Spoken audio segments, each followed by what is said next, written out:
Je voudrais vous inviter à vous abonner à cette page et à recruter d'autres gens qui vont s'abonner. Pour quelle raison? Parce que c'est une chaîne qui est consacrée à la dézombification du peuple noir. Vous savez, en ma qualité de théologien, d'historien et d'expert en management public, je décide de mettre toute mon énergie et toute l'équipe qui travaille avec moi décide aussi de mettre toute son énergie à la dézombification du peuple noir. L'émission s'appelle Lumière sur le monde. Eh bien, cette lumière, ce n'est pas moi. Cette lumière, c'est le travail que nous faisons ensemble. Lorsque tout à coup, on réalise qu'on nous a roulé dans la farine, on réalise qu'on nous a trompés pendant, n'est-ce pas, des siècles, et que tout à coup, nous prenons conscience de nos ressources, nous prenons conscience de notre identité, et ayant pris conscience de tout cela, nous prenons la décision de partager ce que nous sommes, ce que nous comprenons avec les autres. Donc, nous avons besoin d'avoir une masse critique d'hommes et de femmes noirs réveillés qui vont changer, n'est-ce pas, leur pays respectif pour la gloire de nos ancêtres. Nos ancêtres méritent cela. Ils se sont sacrifiés pour nous et c'est à nous aujourd'hui de prendre le relais. Comment on le fait? On le fait en se dézombifiant et en dézombifiant les autres. Je vous invite donc à liker ce qui se fait sur cette chaîne, à le sharer, à le partager avec les autres, à vous abonner et si vous l'avez fait déjà, à recruter d'autres qui vont s'abonner. On est ensemble, on garde le moral car tant que va le moral, tout va.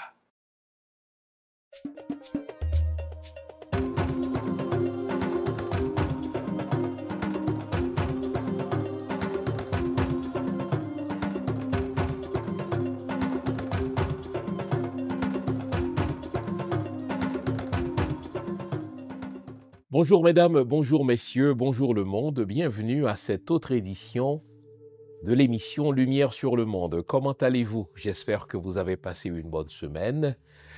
J'espère aussi que vous allez nous consacrer la prochaine heure à décortiquer l'actualité internationale. Il nous faut marquer un arrêt dans notre série sur l'excellence haïtienne, sur l'excellence des peuples noirs, dans le but de vous aider à comprendre ce qui est en train de se mettre en place. Je l'avais annoncé depuis le mois de novembre, au lendemain de l'élection de Donald Trump, je vous avais dit que Donald Trump allait mettre la hache dans l'ordre mondial, tel qu'on le connaît depuis la Seconde Guerre mondiale.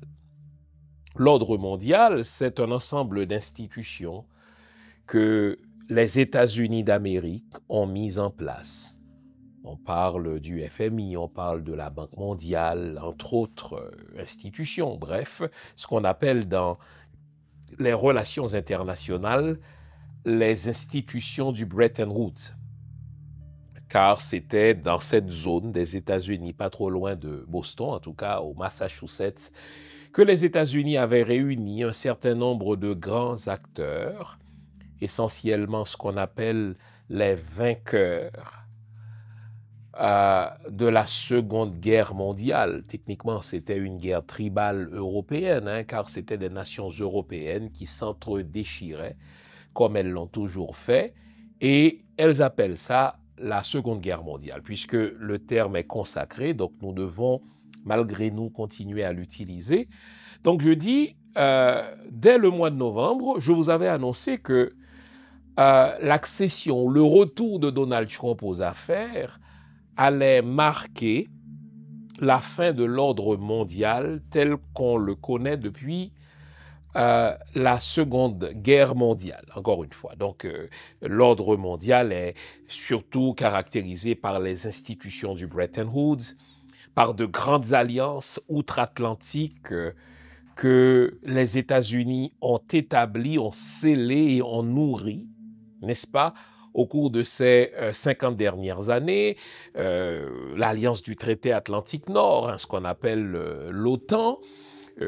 Quelle est cette alliance? Eh bien, c'est une alliance militaire par laquelle les États-Unis, n'est-ce pas, promettent de sécuriser les pays de l'Europe et de faire en sorte que si un seul pays de l'Europe est attaqué par ce qu'on appelait autrefois la Russie soviétique, eh bien, les autres pays entraient automatiquement en guerre. Bon. Le traité Atlantique Nord faisait pendant au pacte de Varsovie. C'était une alliance que la Russie soviétique établissait avec des pays de l'Europe de l'Est et qui promettait essentiellement la même chose que l'OTAN. Bon, avec l'effondrement de la Russie soviétique, on se demandait, on se posait des questions sur l'utilité de l'OTAN. Au point que même un Emmanuel Macron, qui aujourd'hui joue la Vierge offensée, disait que l'OTAN était comme une institution qui est en survie artificielle. Il avait utilisé le mot coma. L'OTAN était dans un coma et techniquement, on ne voyait pas l'utilité de l'OTAN. Mais bien avant Emmanuel Macron, bien avant les autres analystes, il y en avait un qui disait déjà, depuis la fin des années 90, que l'OTAN n'avait aucune utilité et que si jamais un jour il accédait au pouvoir politique, il mettrait un terme, il mettrait la hache à l'OTAN. Et comme par hasard, l'un des hommes les plus proches de Donald Trump, Elon Musk, a publié sur son compte X cette semaine qu'il va recommander aux États-Unis de se retirer de l'OTAN. Il va recommander aux États-Unis de se retirer de l'ONU, des Nations Unies. Et quand on sait historiquement que l'ONU, c'est l'œuvre des Nations Unies, l'ONU, c'est la fille de la Société des Nations, une société ancêtre, une société aïeule des Nations Unies. Et donc, on se dit, mais tenez, si les États-Unis se retirent de l'OTAN, si les États-Unis se retirent, n'est-ce pas, des Nations Unies, qu'est-ce qui va advenir de l'ordre mondial? Eh bien, l'ordre mondial est en train de changer. Et ce n'est pas peu que de le dire. Je vais vous montrer les preuve de ce changement qui est en train de s'opérer en accéléré sous nos yeux. Mais je vais tenter aussi ce matin de signaler quelques-unes des implications, quelques-unes des incidences de ce changement de l'ordre mondial qui est en train de s'opérer sous nos yeux. Le prétexte va être l'Ukraine. Le prétexte va être le rapport houleux entre les États-Unis de Donald Trump et le Canada à côté. Il ne s'agit pas tout simplement d'un réflexe individuel d'un président américain, Donald Trump, qui n'aime pas le premier ministre canadien actuel, Justin Trudeau. Non, c'est beaucoup plus profond que cela. Et vous allez voir que derrière les pulsions de Donald Trump, il reste quand même des réflexes d'un impérialiste. Donald Trump, c'est un impérialiste, il est même le type de l'impérialiste qui veut faire des affaires en tout temps et dans toutes circonstances, quitte à provoquer le chaos pour mieux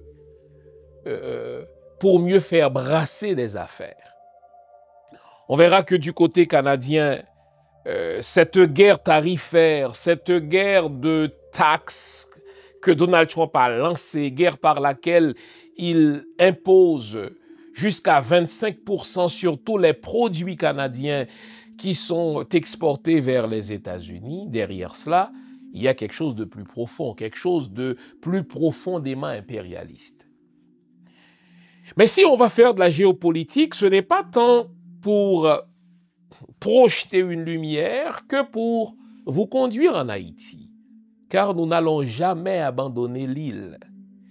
Et vous allez voir qu'au cœur de cette insécurité qui sévit en ce moment en Haïti, il y a la géopolitique internationale.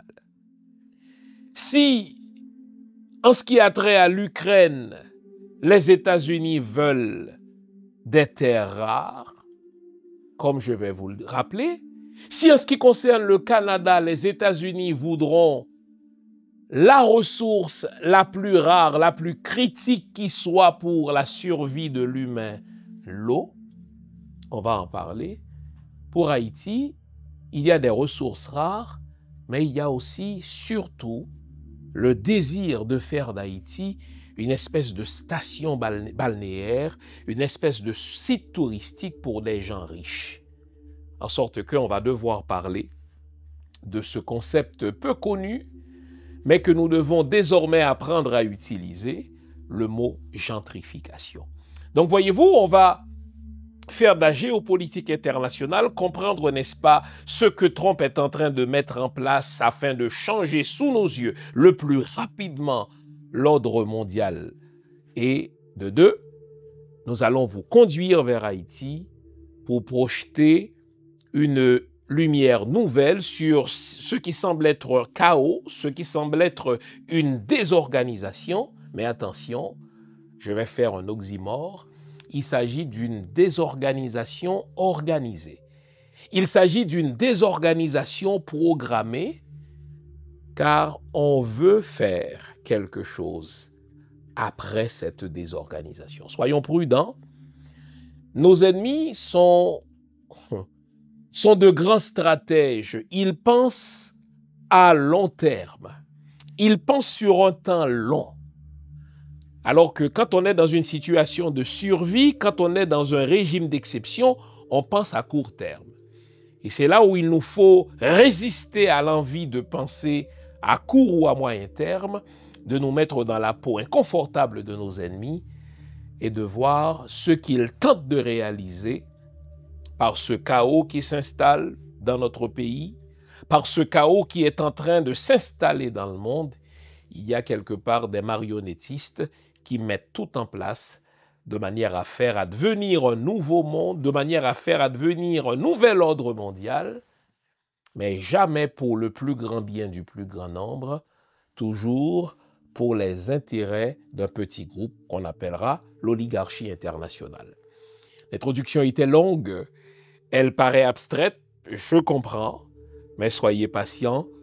Au fur et à mesure que je vais exposer ce qui se cache derrière les pulsions de Donald Trump, vous comprendrez que non, il y a un désir profond de redessiner la carte du monde de manière à ce que les ressources restent entre les mains d'une oligarchie. Oligarchie internationale qui croit que le monde lui appartient, et quant aux autres, c'est ce que pense cette oligarchie, il devrait tout simplement disparaître pour laisser la place aux ambitions pharaoniques de cette oligarchie.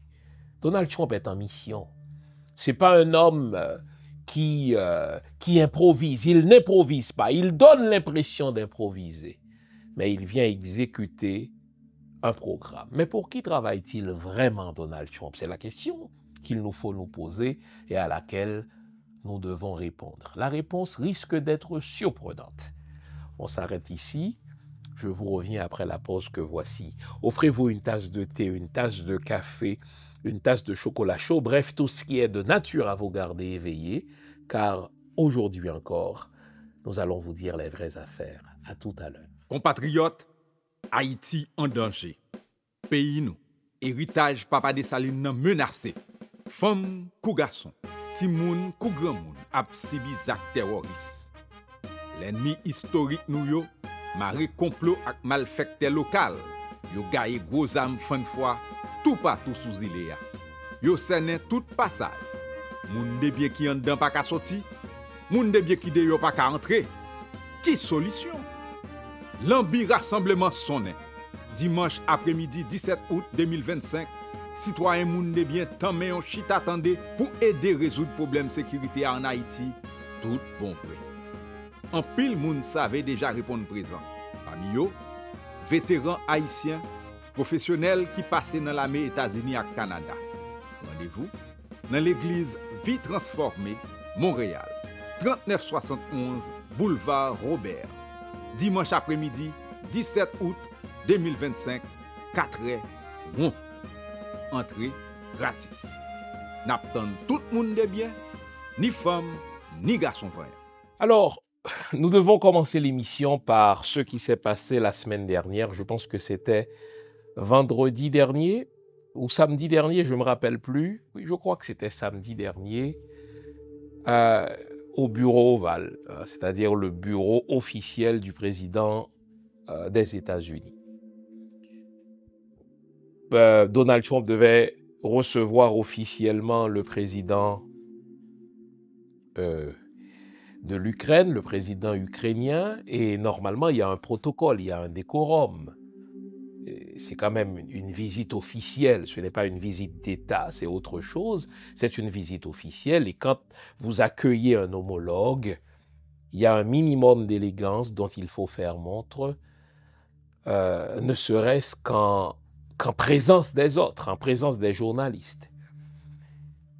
Mais tout était mis en place pour forcer le président Zelensky à capituler urbi et orbi, devant la ville et devant le monde.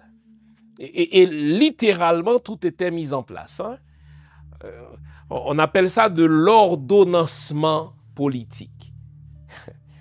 Il y a des images que vous n'avez peut-être pas vues, mais d'abord, les journalistes qui ont été accrédités à cette rencontre, cet échange entre le vice-président, le président, le secrétaire d'État et le président ukrainien, tout ceci était réglé comme une montre suisse. Les questions des journalistes, en particulier les questions qu'un certain journaliste, qu'un journaliste qui a été accrédité à cet effet, les questions qu'il allait poser visaient déjà à déstabiliser Zelensky. Imaginez qu'un journaliste, et là nous sommes dans un contexte grave, dans un contexte de guerre,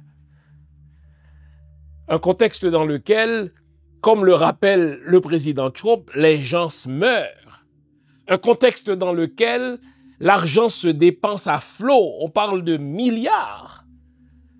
Un journaliste accrédité par la Maison-Blanche, un journaliste dont le média est très proche de la Maison-Blanche, il fut l'un des premiers à poser des questions. Et imaginez, sa question portait, tenez-vous bien, sur la tenue vestimentaire du président. Avez-vous, vous, déjà assisté à une conférence de presse ou à un échange entre deux hommes d'État dans un contexte grave où les journalistes posent des questions sur la tenue vestimentaire? Mais voyons donc, voyons donc. C'est une question tellement mesquine et pourtant, elle répond d'un agenda précis, déstabiliser, humilier Zelensky de manière à ce qu'il capitule devant tout le monde à Washington. Donc, on avait programmé la visite pour que la capitulation de l'Ukraine devant la Russie se fasse au bureau ovale, devant des journalistes, et qu'on dise que c'est véritablement Donald Trump qui est en mesure de régler les problèmes du monde. Le journaliste commence par poser la question que voici à Zelensky: pourquoi n'avez-vous pas porté un costume? C'est un manque de respect pour le peuple américain. Vous êtes dans le bureau le plus prestigieux et vous arrivez en sweater. Et déjà, la manière dont Zelensky a répondu annonçait que le feu allait prendre au bureau ovale, et c'est ce qui est arrivé. Rapidement, le vice-président a fait comprendre à Zelensky qu'il manquait de gratitude, qu'il manquait de reconnaissance au peuple américain. Il n'a pas dit merci parce que le peuple américain a dépensé des milliards de dollars pour l'empêcher de s'effondrer. Et le président américain intervient pour dire à Zelensky qu'il faut qu'il donne à Vladimir Poutine tout ce qu'il réclame. En fait, je ne suis pas en train de prendre position. Si vous allez sur ma chaîne, vous allez voir que dès le début de cette guerre, je vous avais dit qu'il était impossible que la Russie perde cette guerre et que justement cette guerre allait faciliter. Allez réécouter cette émission que j'ai faite le jour même de cette guerre, un dimanche je crois, et j'ai expliqué que non, il était impossible que les Russes perdent cette guerre, mais que cette guerre allait justement aider à redessiner la carte du monde. Et c'est ce à quoi nous assistons là. Et Donald Trump a dit, écoutez, moi je vais arrêter toute aide, je ne vais vous faire aucune promesse de sécurité, à moins que vous fassiez un deal. Faire un deal avec la Russie. Mais ce que vous n'avez pas vu, vous avez vu le président Zelensky rentrer chez lui rapidement, mais ce que vous n'avez peut-être pas vu, c'est qu'il ne l'a pas fait de lui-même. Ce sont les Américains eux-mêmes, en particulier le secrétaire d'État Marco Rubio, qui a dit au président Zelensky, puisqu'il n'était pas prêt pour la paix, on n'allait plus le recevoir et qu'il devait déguerpir, qu'il devait rentrer chez lui. Waouh! C'est surréaliste, ça dépasse même la fiction.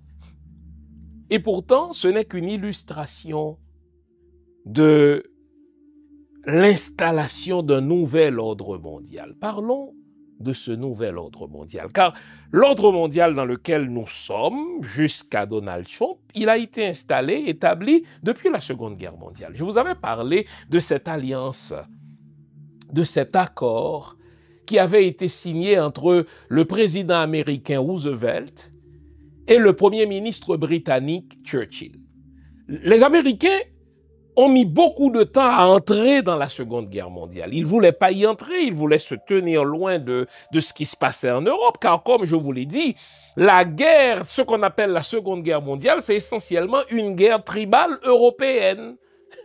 C'est des Européens qui s'entre-déchiraient, qui se faisaient la guerre pour avoir plus de terres, pour avoir plus de ressources. D'ailleurs, lorsque Hitler a lancé, n'est-ce pas, les hostilités, il disait le faire afin d'assurer une ère, A-I-R-E, de survie, une plus grande ère de survie à son peuple.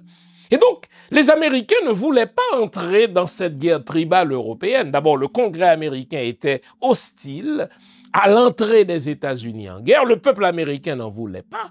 Mais géographiquement, les États-Unis sont protégés par l'océan. Ils n'étaient pas obligés d'entrer dans cette guerre. Et le président Roosevelt a beaucoup hésité avant d'y entrer. Et lorsqu'il a décidé d'entrer, il ne l'a pas fait sans condition. Il a convoqué le premier ministre britannique ici au Canada à Terre-Neuve. Et là, ils ont passé un accord, ce qu'on appelle l'accord de l'Atlantique. C'était quoi cet accord? Ce que vous devez comprendre, et ça encore, je l'ai expliqué il y a 3 semaines, avant la Seconde Guerre mondiale, il y avait 2 grands empires. Il y avait l'Empire britannique qui dominait le monde, et il y avait l'Empire français. Et à eux deux, ces 2 empires contrôlaient plus que 50% de la population humaine. Imaginez, quand vous connaissez la France, vous voyez bien que la France, c'est un petit pays. Quand vous connaissez l'Angleterre, vous savez bien que c'est une petite île. Imaginez que par la violence, ces 2 pays-là avaient réussi à dominer le monde, géographiquement et démographiquement. Et quand on dit géographiquement et démographiquement, eh bien, l'Angleterre et la France se partageaient littéralement l'Afrique et l'Asie. Qui dit l'Afrique dit les ressources immenses, presque inépuisables. Qui dit l'Afrique dit une population immense. Et le président Roosevelt a dit non, moi, si je dois entrer en guerre et vous assurer la victoire, il faut qu'après cette guerre, nous aussi, les Américains, nous puissions avoir accès aux ressources inépuisables de l'Afrique. Il faut que nous aussi, nous ayons accès aux ressources inépuisables de l'Asie. Et c'est ainsi donc que Churchill et Roosevelt vont signer un accord au terme duquel, à la fin de la guerre, on allait redessiner les ressources du monde et les États-Unis allaient chercher à avoir leur grande part aux dépens pratiquement de la France. Les États-Unis ont tenté de minoriser la France. D'abord, on ne voulait même pas que la France de Gaulle détienne l'arme nucléaire. Les États-Unis n'aimaient pas de Gaulle et on voulait réduire, n'est-ce pas, la France à une peau de chagrin. Et là encore, si la France est restée une puissance qui compte, c'est grâce à l'Afrique.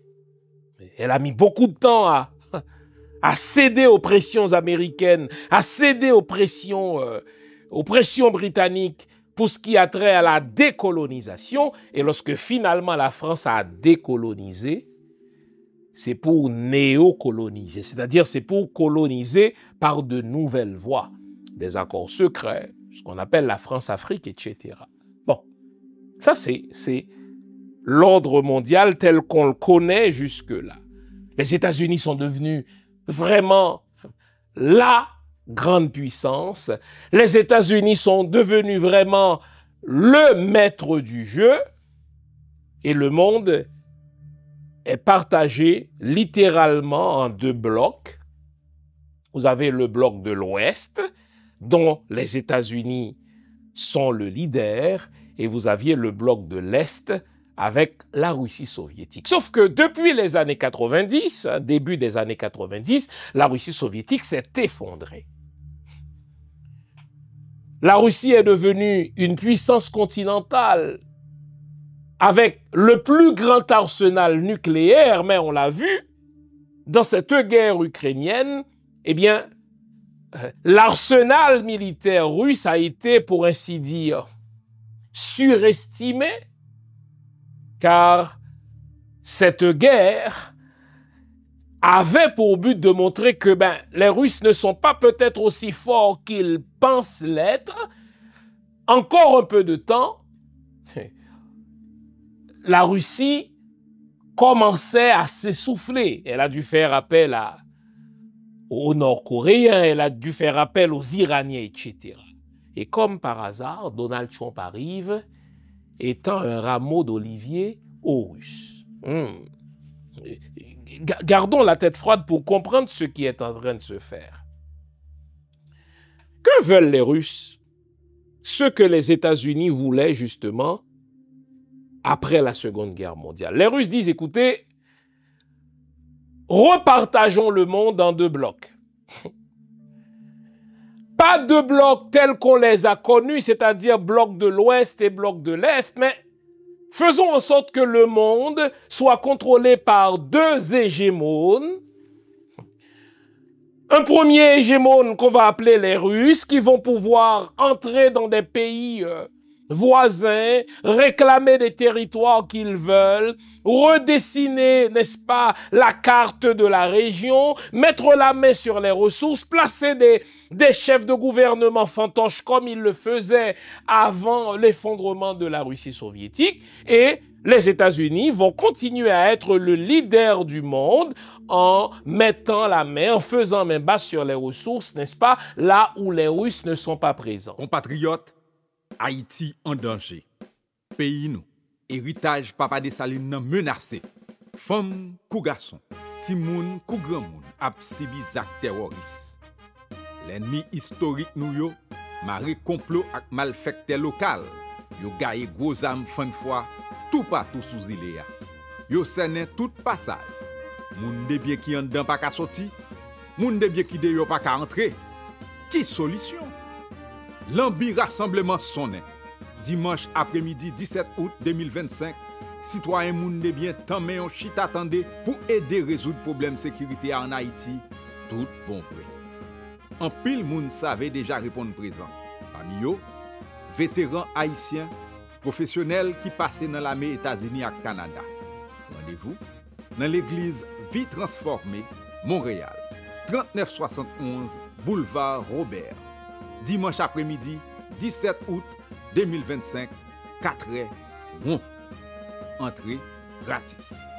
N'attend tout le monde de bien, ni femmes, ni garçon frère. C'est au fait le plus grand rêve de Vladimir Poutine. Jusque-là, il ne pouvait pas le réaliser ce rêve parce que la Russie soviétique s'est effondrée. Il ne pouvait pas réaliser ce rêve parce que jusque-là, il y avait des présidents américains idéologues qui voyaient en la Russie l'ennemi historique et qui disaient que non, nous devons continuer à humilier les Russes et à garder le fameux bloc de l'Ouest, c'est-à-dire cette alliance outre-Atlantique entre, d'une part, les Américains et les pays européens. On l'a vu, Biden a investi à flot dans cette guerre russo-ukrainienne, mais c'était pour des raisons d'affaires, bien sûr, mais aussi pour des raisons idéologiques. Vous avez un Trump qui ne croit pas dans des alliances multilatérales. Vous avez un Donald Trump qui ne croit pas en une alliance outre-Atlantique. Donald Trump, c'est un homme d'affaires qui dit, moi, à chaque fois que mon pays investit $1, ce dollar-là doit me revenir au centuple. En plus, les États-Unis ont l'avantage d'être protégés par un large océan. Pourquoi devons-nous investir dans l'OTAN pour protéger essentiellement des pays de l'Europe? Car nous ne pouvons pas être attaqués par les Russes. Les Russes ne veulent pas nous attaquer. Pourquoi devrions-nous, n'est-ce pas, continuer à, si vous voulez, entretenir des alliances avec des pays européens quand même si nous n'avons pas d'alliance militaire avec eux, nous allons continuer à brasser des affaires partout à travers le monde. Alors, dans une perspective de rentabilisation extrême, Trump revient aux affaires et se promet de mettre la hache dans des institutions très coûteuses pour les États-Unis comme l'OTAN et qui ne lui rapportent rien. Entre nous, l'OTAN est plus utile aux pays européens qu'il ne l'est aux États-Unis, car du point de vue militaire, du point de vue de la technologie militaire, du point de vue de la puissance de feu, aucun pays ne peut battre les Américains. Et le budget militaire américain dépasse les 10 prochains pays réunis. Alors les États-Unis, objectivement, n'ont aucun intérêt à continuer à payer pour la sécurité des pays de l'Europe, qui sont essentiellement, si vous ajoutez le Canada, essentiellement des pays européens et le Canada. C'est ça l'OTAN. Et en plus, puisque la Russie ne représente pas une menace militaire pour les États-Unis, Donald Trump se dit, mais si on met à part l'idéologie, pourquoi je dois continuer à investir des milliards dans une guerre qui n'en finit pas et qui dure depuis 3 ans, seulement pour prouver au monde que la Russie dispose d'un arsenal militaire moins imposant qu'elle ne l'a fait croire jusque-là. Et si on faisait des affaires entre deux grandes puissances? C'est ça la pensée de Donald Trump. Donald Trump dit, écoutez, moi je n'ai pas besoin de l'OTAN, l'OTAN ne me rapporte rien. Et objectivement, les amis, l'OTAN ne rapporte rien aux États-Unis d'Amérique. L'OTAN est plus utile aux Européens. Les États-Unis d'Amérique disent, écoutez, moi, je n'ai aucun intérêt dans cette guerre russo-ukrainienne, car même si la Russie gagne, ça ne m'affecte en rien. De toute manière, les Russes vont gagner. Et qu'est-ce qu'ils veulent, les Russes? Ils veulent avoir accès à des terres, n'est-ce pas, en Ukraine. Mais on va accorder cela aux Russes, on va mettre un terme à cette guerre, et nous, on va garder nos milliards, mais non sans avoir payé à l'Ukraine l'argent qu'on a déjà investi en demandant d'avoir accès à ces minerais rares. Le deal est clair dans la tête de Donald Trump. Donald Trump n'est pas un homme qui comprend les grandes alliances internationales, il ne comprend pas les traités, n'est-ce pas, internationaux, il ne comprend pas des traités dans lesquels plusieurs alliés, n'est-ce pas, interviennent. Non, lui, c'est un homme qui aime faire des deals à deux. Et il comprend les visées russes. Les Russes veulent avoir accès à des terres en Ukraine. Les Russes veulent avoir accès aux ressources. Vous me direz oui, mais c'est immoral. Vous me direz oui, c'est illégal. Mais depuis quand la morale comptait dans les relations internationales? Vous me direz, oui, c'est illégal, mais depuis quand la loi, n'est-ce pas, avait une force pour les grandes puissances? Les États-Unis n'ont jamais respecté le droit international. Ils font ce qu'ils veulent. Les Russes, les Français, les Anglais n'ont jamais respecté le droit international. Le droit international, c'est pour des petits pays. Vous pensez vraiment que Donald Trump, avant de prendre une décision, pense au droit international, mais il s'en tape? De toute manière, le droit international, c'est un ensemble de règles mises en place par les grands pays pour les petits pays. Et quand ces règles-là gênent les grands pays, mais on dit au diable. Et donc l'ordre international va changer en sorte qu'il n'y aura plus de grands traités internationaux, de grandes alliances outre-Atlantique. Donald Trump dit aux Européens, vous êtes un continent, sécurisez-vous vous-même. Je comprends les Russes. Ils veulent avoir accès aux ressources ukrainiennes. Mon pays a investi des milliards dans ce pays. Je vais profiter de la vulnérabilité de l'Ukraine pour négocier un deal. Et dans la tête de Donald Trump, la guerre est terminée. Et en effet, la guerre est terminée. N'avez-vous pas vu cette semaine Zelensky revenir sur sa colère? D'ailleurs, Donald Trump s'en est vanté dans son discours devant le Congrès américain. Il a dit, Zelensky m'a écrit une belle lettre ce matin me disant qu'il était prêt à négocier. Mais fine, Zelensky va donner aux Américains tout ce que veulent les Américains et exceptionnellement dans cette affaire, ce que veulent les Américains, c'est ce que veulent les Russes aussi. Que veulent les Russes? Les Russes disent, écoutez, nous voulons, n'est-ce pas, redessiner la frontière ukrainienne autrement, mettre la main sur un certain nombre de territoires, de certain nombre de régions en Ukraine. Bien sûr qu'il restera un pays qui s'appellera l'Ukraine, mais cette Ukraine ne sera jamais autonome parce que nous, les Russes, nous voulons y mettre des hommes d'État ou des hommes de gouvernement qui seront pro-russes. Et ça coïncide avec l'intérêt des États-Unis sous Donald Trump. Il y aura la paix, et Donald Trump va dire, tiens, donnez quelques régions aux Russes pour avoir la paix, et nous, tout ce qu'on veut, c'est d'avoir accès à vos terres rares contre les milliards que nous avons déjà investis chez vous. Pauvre Zelensky, il est pris en sandwich. Il pensait pouvoir compter sur les Européens. Les Européens n'arrivent même pas à se défendre contre les Russes. Ils comptent sur les Américains.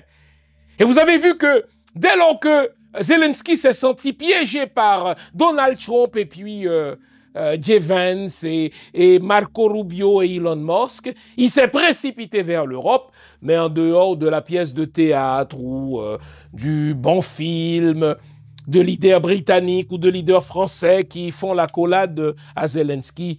Avec quoi Zelensky est-il rentré chez lui après avoir rencontré les Européens? Rien. C'est une honte. L'Europe, où se déroule la guerre russo-ukrainienne, a investi moins d'argent en termes d'armes en Ukraine que les États-Unis qui se trouvent à l'autre bout du monde et qui sont pourtant protégés par un océan. Si vous étiez, vous, au bureau ovale, vous vous poseriez la question aussi, pourquoi moi dois-je continuer à protéger les Ukrainiens contre les Russes? Pourquoi dois-je continuer à investir en Europe pour une guerre qui ne risque même pas de me toucher quand l'Europe, qui est tout un continent, n'est même pas foutue d'investir pour chaque dollar des Américains, $1 ou $1,25. Ils ont toujours compté sur le grand frère qui se trouve à l'autre bout du monde. Et Donald Trump a dit, tout ça c'est fini. Et si vous pensez que cet homme improvise, allez réécouter les discours qu'il prononçait lors de son premier mandat, où il avait demandé à tous les pays de l'OTAN d'investir jusqu'à 10%, jusqu'à 1, 2, 3 fois plus que ce qu'ils ont investi jusqu'à présent. Ils ont demandé au Canada, par exemple, d'investir jusqu'à 1 ou 3% de son PIB dans sa défense, car c'est vrai que le Canada, qui vit à côté des États-Unis, a toujours compté dans toute son histoire sur la protection américaine. Il s'arrange pour être dans toutes les alliances où se trouvent les États-Unis, car il se dit, ah, si jamais j'étais attaqué, les États-Unis me défendraient car je suis son voisin. Tout ça est en train de changer. Et je vous ai dit que dans la tête de Donald Trump, Tout comme dans la tête de tout analyste avisé, la guerre russo-ukrainienne est terminée et elle est terminée à l'avantage des Russes. Et Emmanuel Macron a capté 5 sur 5 le message. N'a-t-il pas fait une adresse à la nation en disant, écoutez, nous allons devoir investir un peu plus dans notre défense, nous allons devoir prendre l'Europe entière sous le parapluie nucléaire français, comme si la France était prête à affronter la Russie qui est la plus grande puissance nucléaire du monde. C'est du bluff tout cela. Zelensky n'y croit pas un traître mot. Emmanuel Macron, c'est un grand discoureur, il a fait un discours, mais croyez ma parole, la France ne lèvera pas le petit doigt pour aller affronter les Russes sur le terrain ukrainien dès lors que les États-Unis ont dit que pour nous, c'est terminé. Nous mettons une pause sur l'aide militaire américaine en Ukraine. La guerre est terminée. Ils vont négocier le partage de l'Ukraine entre Américains et Russes sur le dos des Ukrainiens. Ne soyez pas surpris. Je suis historien de formation. Les Américains et les Russes ont déjà fait ça sur le dos de Cuba. Vous vous souvenez de cet affrontement, dans un premier temps discursif, pas vrai?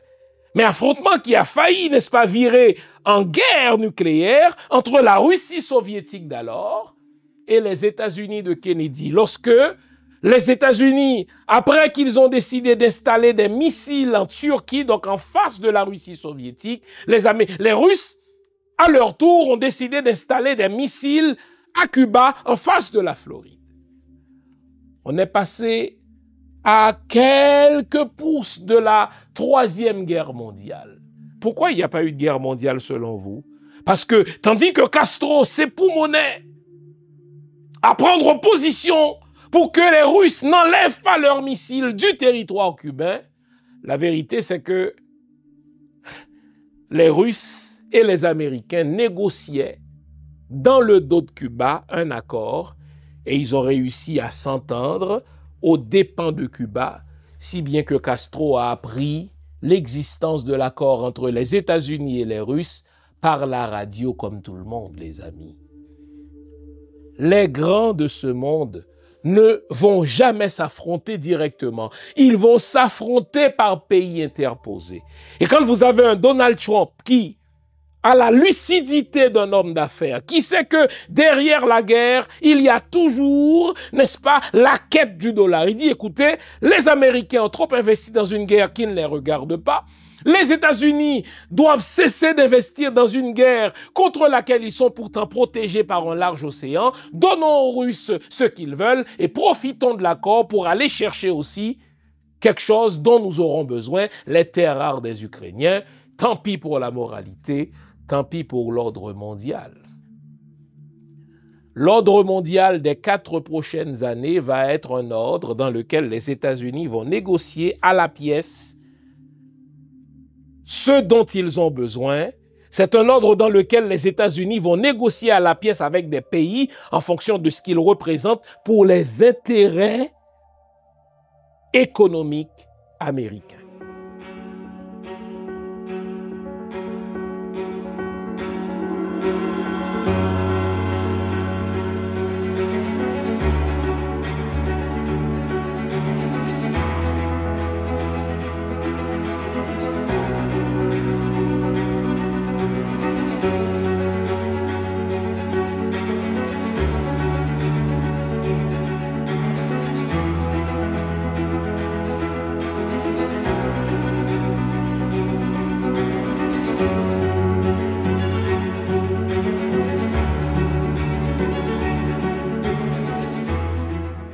Alors, on vient de comprendre que pour Donald Trump, faire des alliances multilatérales, c'est perdre son temps. Et les États-Unis n'ont pas besoin d'alliances multilatérales.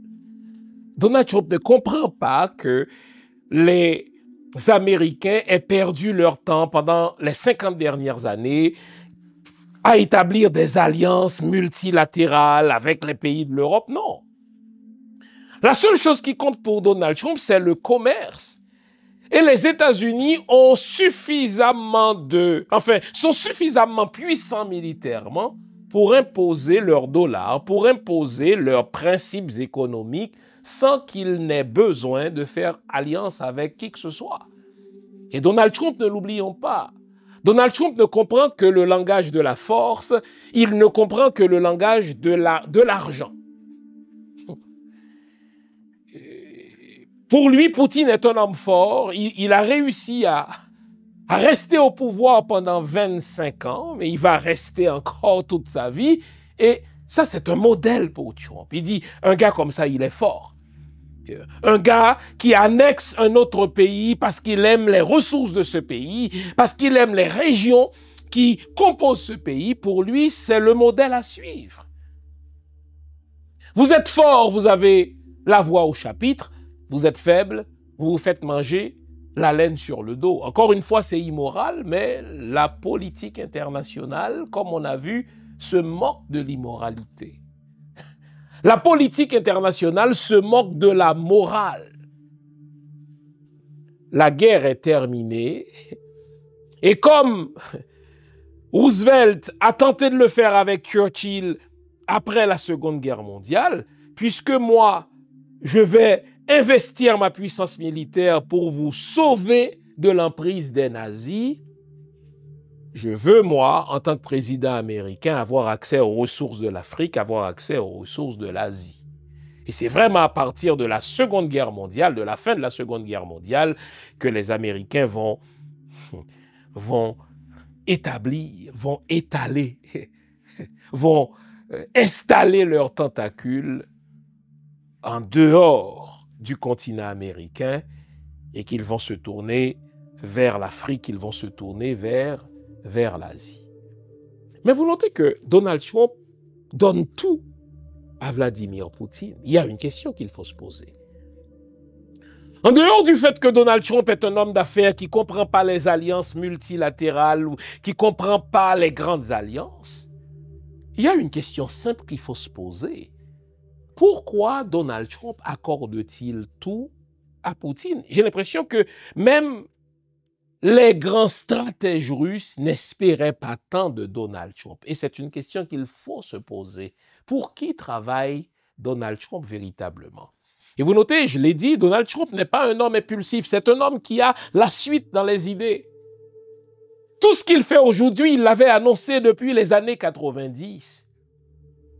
Parlons justement des années 90. Tandis que la Russie soviétique venait de s'effondrer, Donald Trump était déjà connu dans le monde des affaires pour ses projets pharaoniques, ses projets de développement immobilier qui n'ont pas toujours réussi. Ne l'oublions pas, Donald Trump n'est pas l'homme d'affaires réussi qu'il prétend être. Donald Trump a fait faillite à plusieurs reprises et à bien des égards, on va voir qui est le on a tiré Donald Trump de la faillite.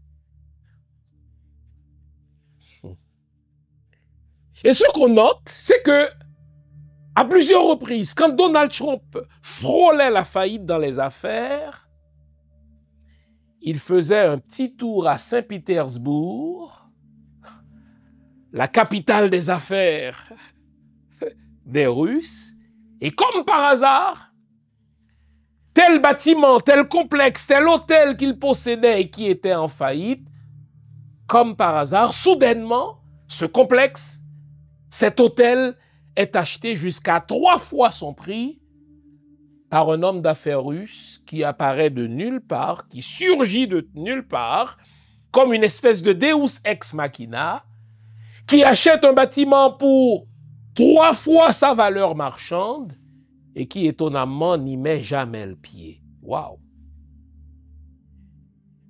Et des journalistes d'enquête, je parle de journalistes sérieux, ont remonté la filière des affaires de Donald Trump qui marchent subitement.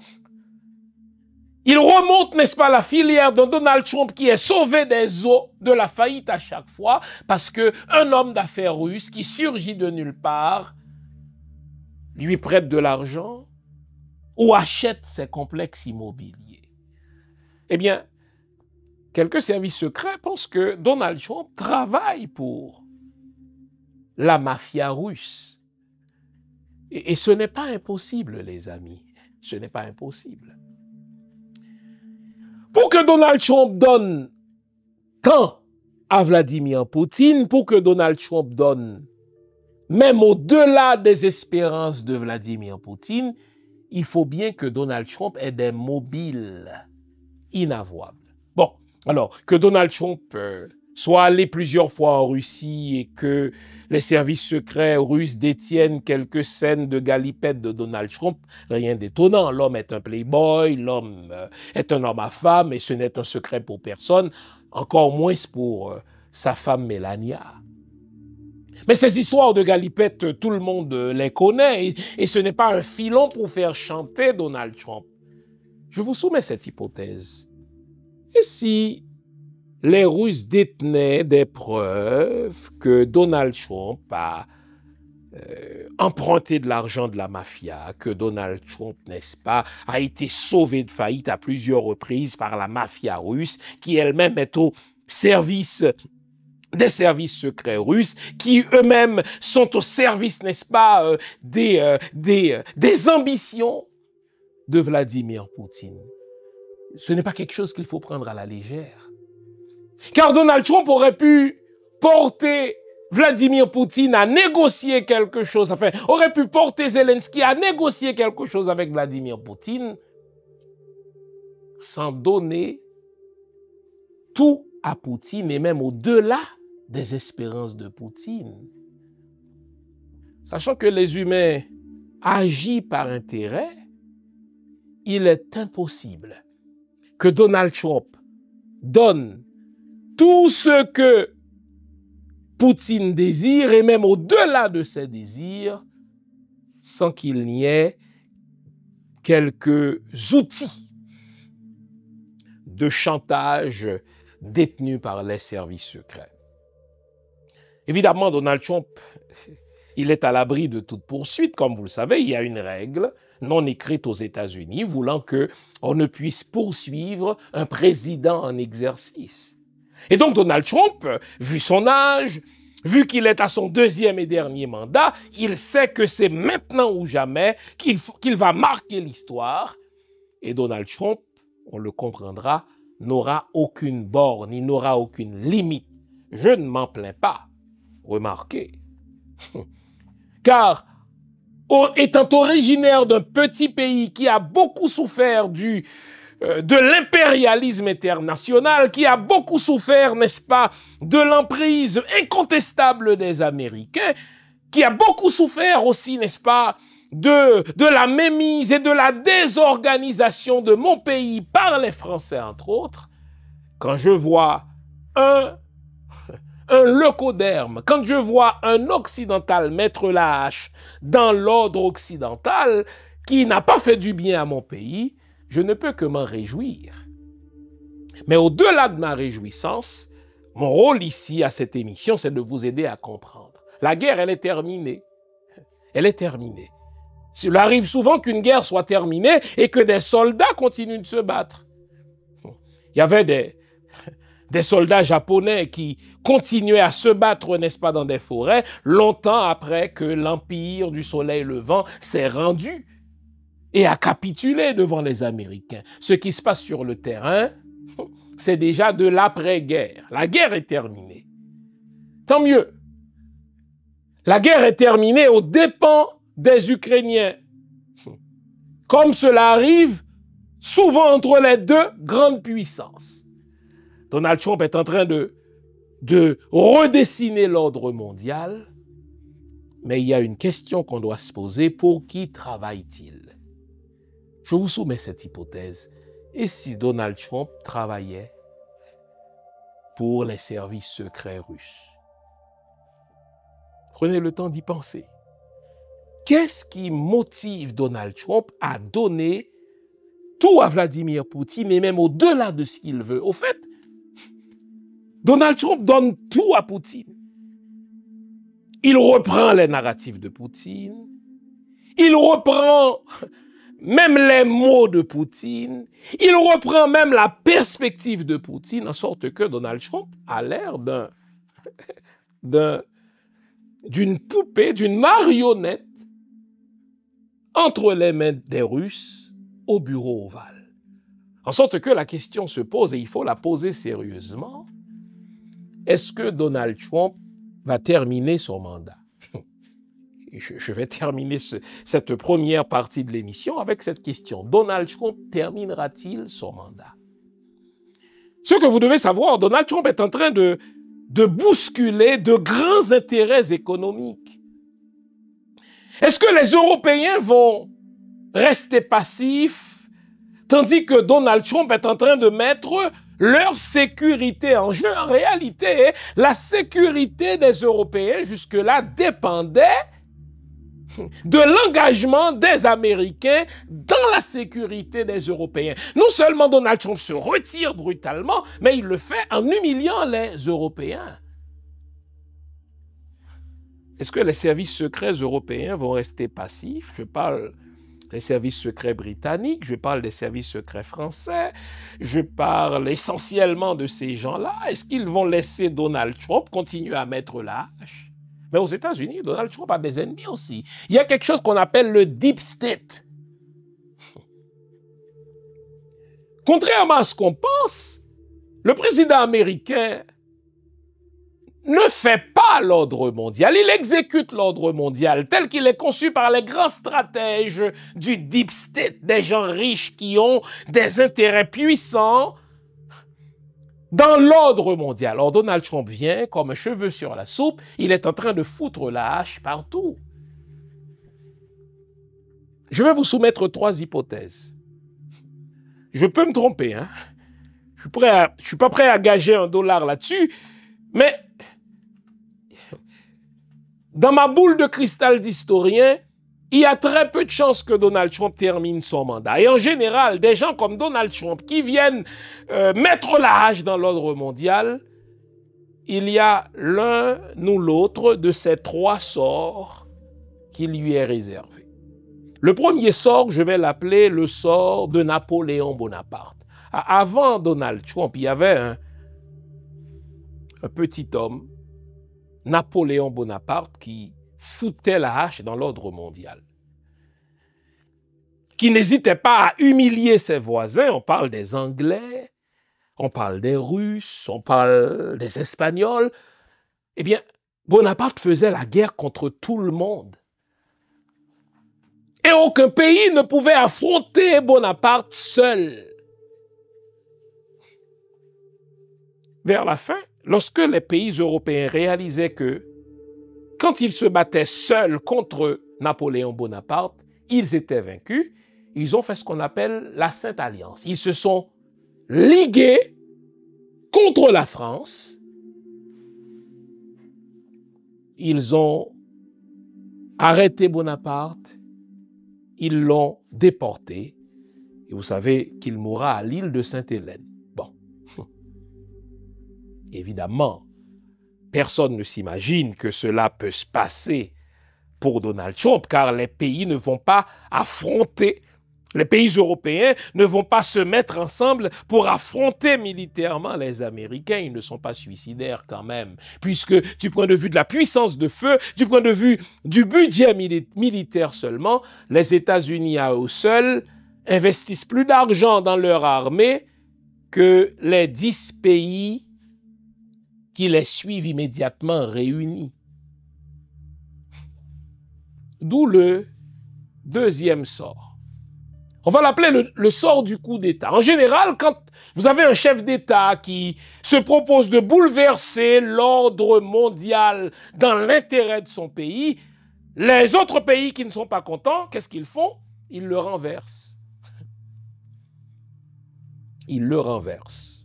Ça, c'est l'histoire des petits pays. On va tenter de renverser Hugo Chavez parce que lui, il voulait utiliser le pétrole pour l'enrichissement de son peuple. Chavez a échappé à 14 tentatives de coup d'État. On a tenté de renverser combien de fois Castro?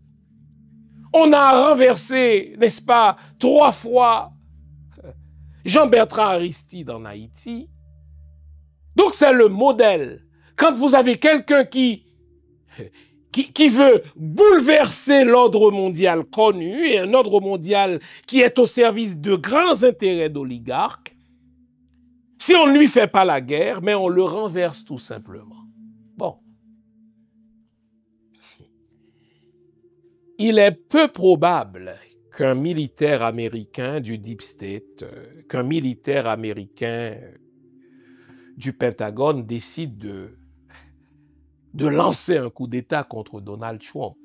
C'est improbable parce que ce militaire sait le sort qu'il lui réserve. C'est la cour martiale, c'est probablement la peine capitale. Donc, ce deuxième sort qu'on appelle le sort du coup d'État est à mettre de côté. Il reste le troisième sort, qui est l'assassinat.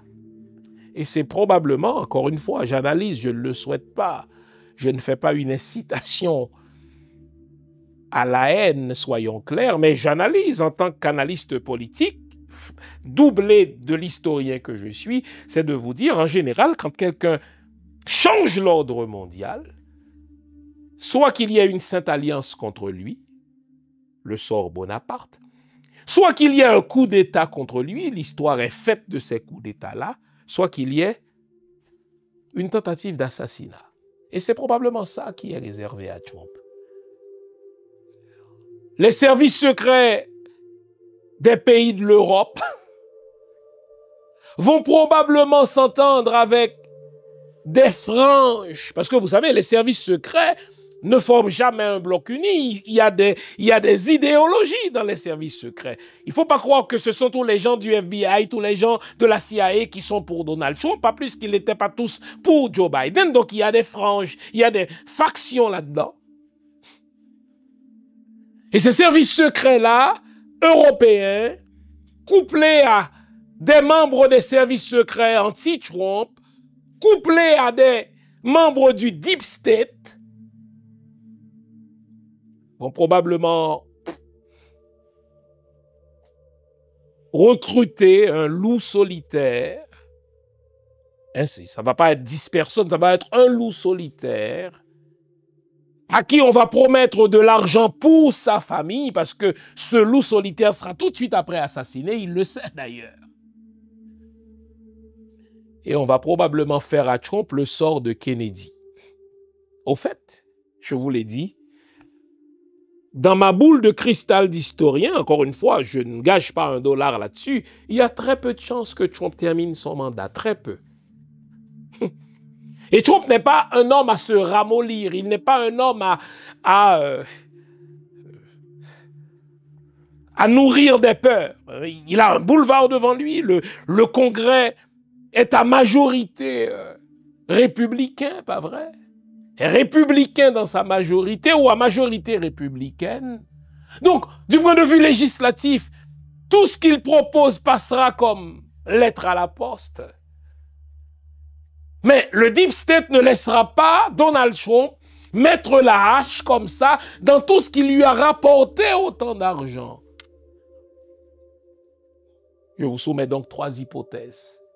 L'hypothèse d'une sainte alliance, donc que j'appelle le coup de Bonaparte. On ferait alliance contre lui, c'est improbable. Impossible. La deuxième hypothèse, c'est l'hypothèse d'un coup d'État. Improbable, impossible.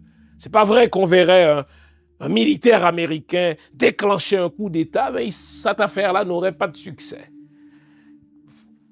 Il reste donc la troisième hypothèse que j'appelle le sort de Kennedy. Il risque d'être assassiné. Encore une fois, ce n'est pas un souhait, ce n'est pas une incitation à la haine, mais l'histoire est un éternel recommencement avec de nouveaux visages, de nouveaux figurants. Donald Trump risque de ne pas terminer son mandat pour plusieurs raisons. Parce que Donald Trump dit tout haut ce que les gens font tout bas.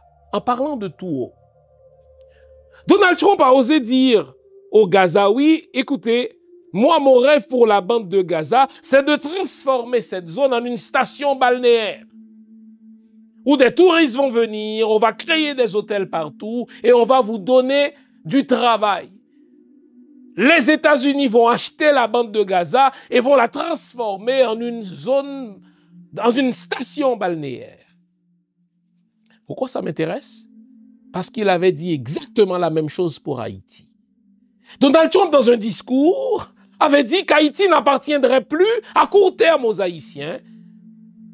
On va vendre, d'abord on va diviser le territoire haïtien, on va l'émietter, on va le partager en plusieurs morceaux et on va le vendre à des consortiums internationaux qui vont en faire des hôtels, qui vont en faire une station balnéaire pour du tourisme de luxe. Et puisque, comme on l'a vu, Donald Trump n'improvise jamais, qu'il a de la suite dans les idées, il nous faut comprendre ce qui est en train de se faire en Haïti à la lumière de ce projet dont Donald Trump est informé. Il a dit « Haïti n'appartiendrait plus à terme aux Haïtiens. Haïti va appartenir à des consortiums internationaux qui vont partager ce territoire et qui vont en faire des hôtels pour du tourisme de luxe. » Et si Donald Trump avait raison? Je vous invite donc à réinterpréter l'insécurité en Haïti à la lumière d'un nouveau terme que je vais utiliser, qu'on appelle la gentrification.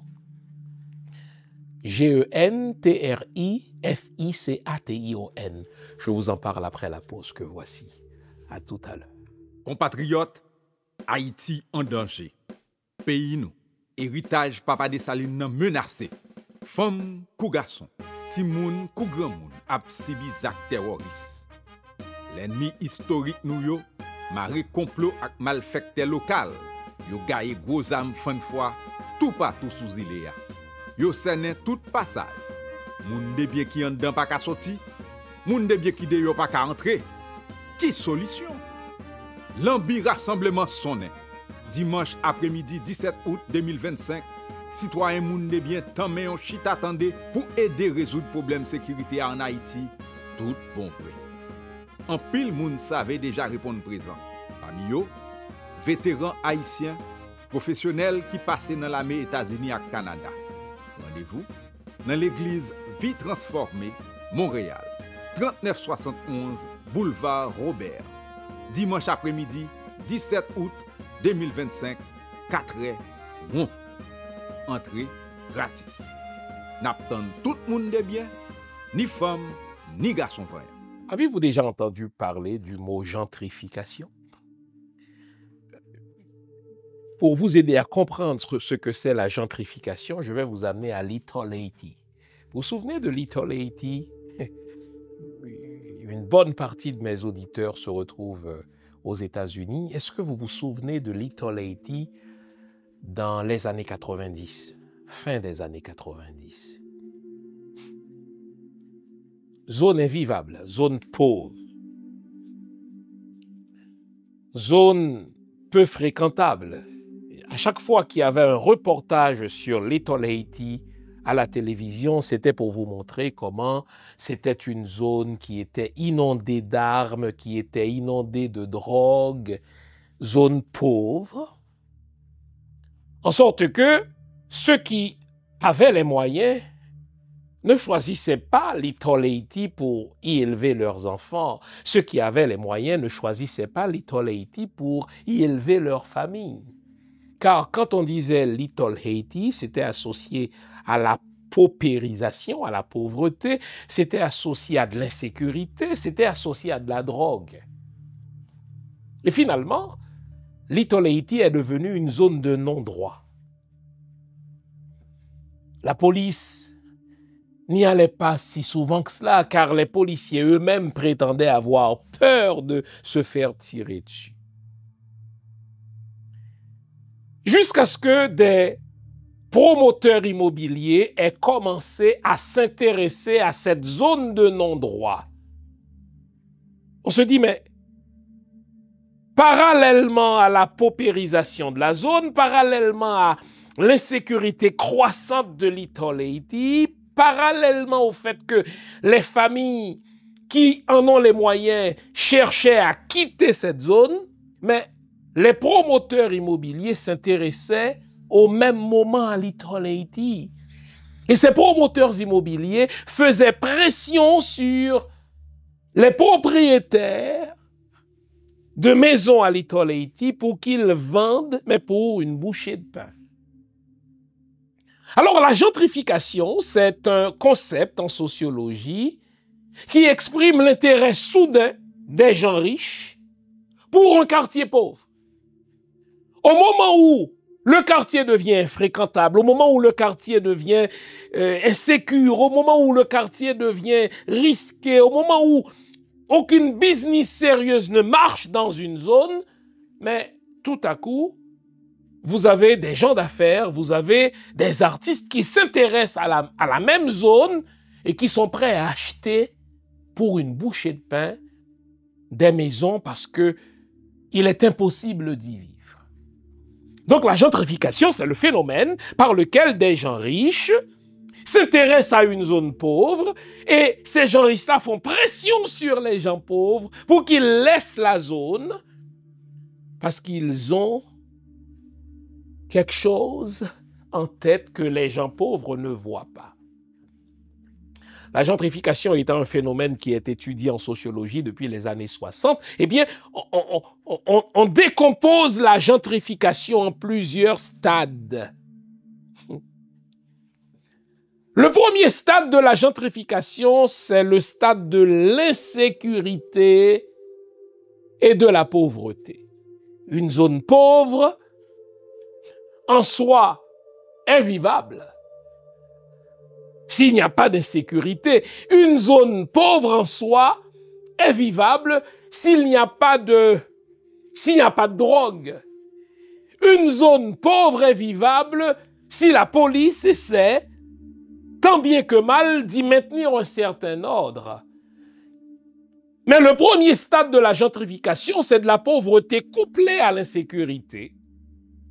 Et cette insécurité-là, c'est une insécurité artificielle, c'est une insécurité faite de main d'homme, car c'est une insécurité qui est nourrie par des armes chères, c'est une insécurité qui est nourrie par des armes sophistiquées qu'on place entre les mains de gens pauvres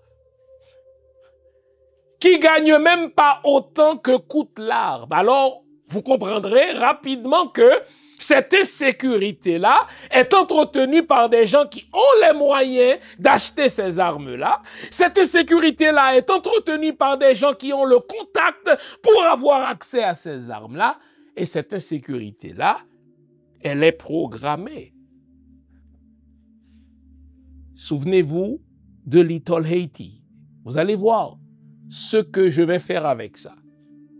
Pauvreté, insécurité, ceux qui en ont les moyens, n'est-ce pas, laissent cette zone. Ceux qui n'ont pas les moyens sont obligés de vendre, n'est-ce pas, leur maison pour une bouchée de pain. Et entre-temps, les promoteurs immobiliers font pression sur les propriétaires pour qu'ils vendent.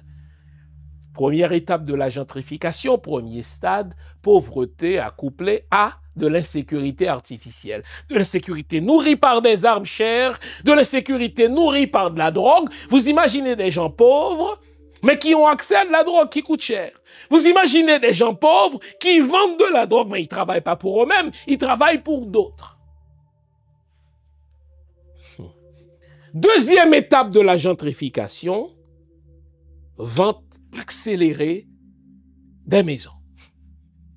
Puisque la vie devient impossible, puisque l'insécurité est croissante, puisque la zone devient une zone de non-droit, mais on n'a pas le choix.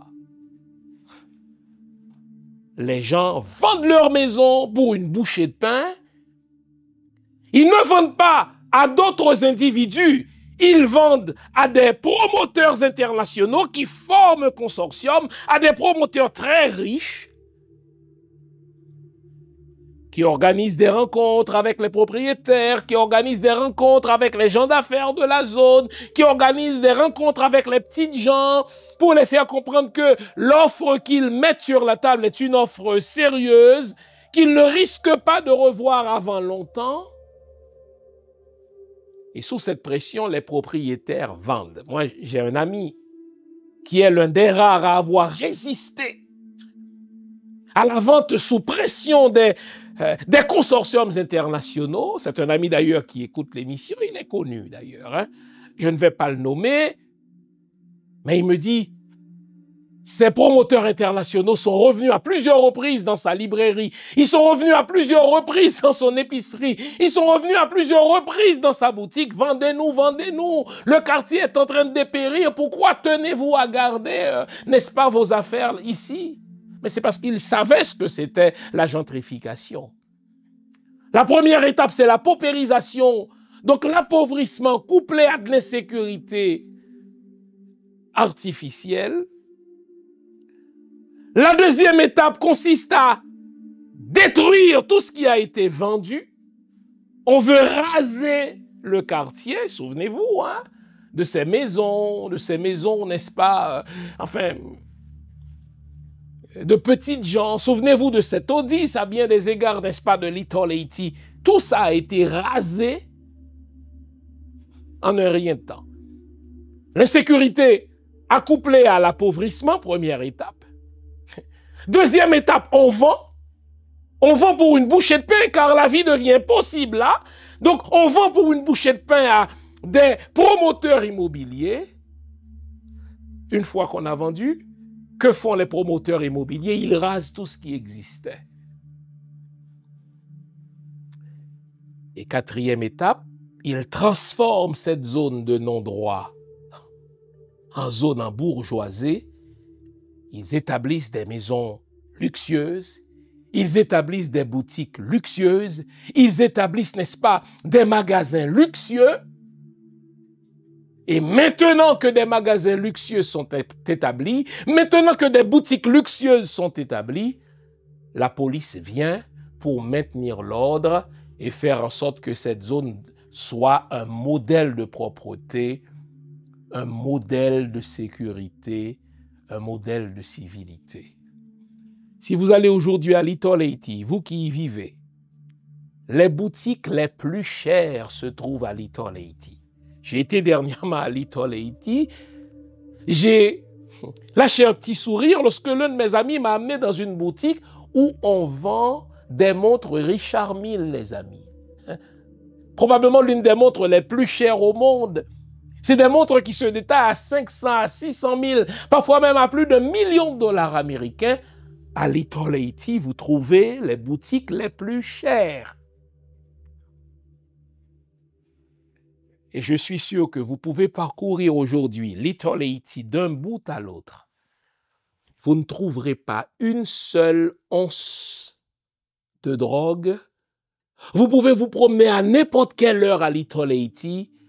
Vous n'entendrez pas un seul sifflement de balle parce que tout ça s'est terminé. C'était ça l'objectif final de la gentrification. La gentrification, c'est le processus par lequel des gens riches s'intéressent à une zone pauvre et pour prendre possession de cette zone, ils créent l'insécurité. Ils font pression pour que les propriétaires vendent et eux, ils achètent, n'est-ce pas, pour une bouchée de pain. Une fois qu'ils achètent, ils rasent tout ce qui existait et là, ils implantent dans cette zone mal famée autrefois des constructions, des complexes parmi les plus chers et font de cette zone-là un modèle de vie luxueux. C'est ce que Trump propose pour Gaza. Et c'est ce que Trump a annoncé pour Haïti. Donald Trump a dit qu'Haïti n'appartiendrait plus aux Haïtiens. Haïti serait vendu à des consortiums d'immobilier international qui en ferait une station balnéaire de tourisme luxueux. Vous ne vous rendez pas compte que c'est ce qui est en train de se passer à Port-au-Prince maintenant? Vous avez un appauvrissement qui est couplé à de l'insécurité. Les gens qui créent de l'insécurité ont des armes qui coûtent extrêmement cher. Il ne manque jamais de munitions. Les munitions coûtent très cher. Ils n'ont jamais laissé Haïti. Pourtant, On leur envoie des armes depuis les États-Unis d'Amérique. Dernièrement, la République dominicaine a mis la main sur un stock d'armes qui viennent directement des États-Unis d'Amérique. Waouh! Cela s'appelle la gentrification. Nous sommes encore au premier stade de la gentrification. Appauvrissement couplé à de l'insécurité. Une insécurité artificielle. Barbecue, ISO, Vitellum, toutes ces saloperies, ces pourritures d'hommes, ces pourritures humaines, détiennent des armes qui coûtent beaucoup plus cher qu'ils ne peuvent, n'est-ce pas, se le procurer.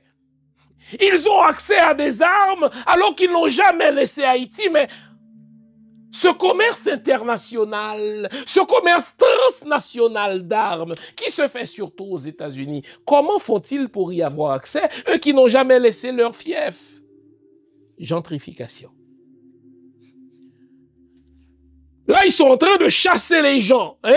À Litoleiti, on achetait les biens. Mais là, on n'a pas besoin d'acheter, il s'agit d'Haïti. Il faut seulement chasser les gens de leur territoire. Ils vont quitter avec leur matelas sur la tête. Ils vont quitter avec leur panier sous le bras. Ils vont quitter avec 2 ou 3 haillons sous le bras.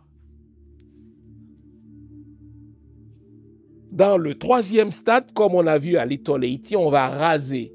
Vous ne voyez pas ce que les barbecues, les ISO sont en train de faire? Autrefois, ils chassaient les gens de chez eux et ils s'y installaient. Maintenant, non, ils mettent le feu. On entre déjà dans un autre stade qui consiste à raser les maisons, à raser la zone pour que les habitants n'y reviennent plus. Et bientôt, des internationaux vont s'intéresser à cette terre. Ils vont les acheter pour une bouchée de pain. Parce que c'est une zone pauvre. C'est une zone d'insécurité. Une fois qu'ils auront acheté ces biens, une fois qu'ils auront acheté ces terres, avant de construire ou de reconstruire pour faire de ces zones-là une station balnéaire de tourisme luxueux, ils vont faire appel à de vraies forces de sécurité. Et là, vous allez voir, l'armée américaine va arriver. Là, vous allez voir, la police américaine va arriver et va nettoyer la zone. Les mêmes barbecues dont on se servait, les mêmes ISO dont on se servait, les mêmes Vitellum dont on se servait pour terroriser la population, vont être neutralisés par de vraies forces de sécurité et on va transformer Port-au-Prince en une station balnéaire de tourisme international luxueux et on va donner du travail aux habitants de Port-au-Prince. Et là, les chambres de ce monde vont dire, regardez comme on est bien. Avant, vous étiez terrorisé par barbecue. Avant, vous étiez terrorisé par Vitellum. On vous chassait de chez vous. Là, vous pouvez habiter, n'est-ce pas, loin de ces grands hôtels et y venir travailler parce que désormais, la sécurité y est établie grâce à nous. C'est pour ça que je vous ai dit, ce qui se passe là en Haïti n'est pas sans rappeler ce qui s'est fait à Litoleiti. Et c'est Donald Trump qui nous a livré la clé lorsqu'il a dit, voici ce qu'on va faire de Gaza. Les Américains vont acheter la bande de Gaza et vont transformer la bande de Gaza en une station balnéaire de tourisme international. On va vous donner du travail. Sauf qu'avant d'avoir parlé de Gaza, ce même Donald Trump avait dit qu'Haïti n'appartiendrait plus aux Haïtiens, qu'elle serait vendue à des consortiums internationaux qui en feraient une station balnéaire de tourisme luxueux. Les amis, ce qui se passe là dans notre pays, c'est de la désorganisation organisée. C'est du désordre planifié. Ça s'appelle de la gentrification. Entre-temps, vous notez, vous avez des dirigeants, vous avez 9 présidents. Qu'est-ce qu'ils font? Ils jouent. Ils volent. Ils sont tous corrompus. Ils passent leurs maîtresses dans des postes. Ils nomment leurs amis dans des postes diplomatiques. Ils font le tour du pays en inaugurant des aéroports qui ont plus l'air de poulailler que d'aéroports. Et ils sont tout heureux parce que la population est terrorisée par barbecue ou par Vitellum, mais eux, ils ne sont pas concernés parce qu'ils ne sont pas menacés. Vous notez ce pacte de non-ingérence, non-agression qu'il y a entre les terroristes et les dirigeants? C'est comme s'ils ont le même patron. Leurs patrons disent aux terroristes, ne touchez pas aux dirigeants, et les dirigeants ne pourront pas vous nuire. Donc, terrorisez la population, faites fuir la population, mais donnons aux Haïtiens l'impression qu'ils ont des dirigeants, même si les dirigeants, ils ne font que jouer, ils plaisantent, ils volent, ils sont corrompus, ils ne foutent rien. Les amis, c'est de la désorganisation organisée. C'est du chaos planifié. Les gens riches veulent tout acheter. Et puisqu'ils ne veulent jamais tout acheter au juste prix, ils créent de la terreur pour vous forcer à fuir, pour vous forcer à vendre pour une bouchée de pain, et après pour transformer votre maison, votre pays, votre territoire en une station balnéaire de tourisme luxueux. J'espère que mon émission, à défaut de vous redonner courage, j'espère que l'émission vous permet de comprendre ce qui se passe là. Ce n'est pas par hasard. Les Haïtiens n'ont pas ce réflexe de violence-là. Les barbecues travaillent pour des patrons qui ne montrent pas encore leur visage. Ils veulent chasser les habitants de Port-au-Prince de leur maison en créant de l'insécurité artificielle, en appauvrissant cette population. Ils vont acheter, ils vont prendre pour une bouchée de pain et après ils vont transformer la zone en des hôtels, en des resorts, et ils vont vous donner du travail chez vous. Et ils vont vous dire, applaudissez-moi parce qu'avant, la vie était impossible. Maintenant, vous travaillez en paix. J'espère vous avoir été utile, les amis. On se retrouve la semaine prochaine pour une autre émission du même genre. Vive le peuple haïtien, vive Haïti. Et quant aux dirigeants haïtiens, je les emmerde. Bonne semaine. Au revoir.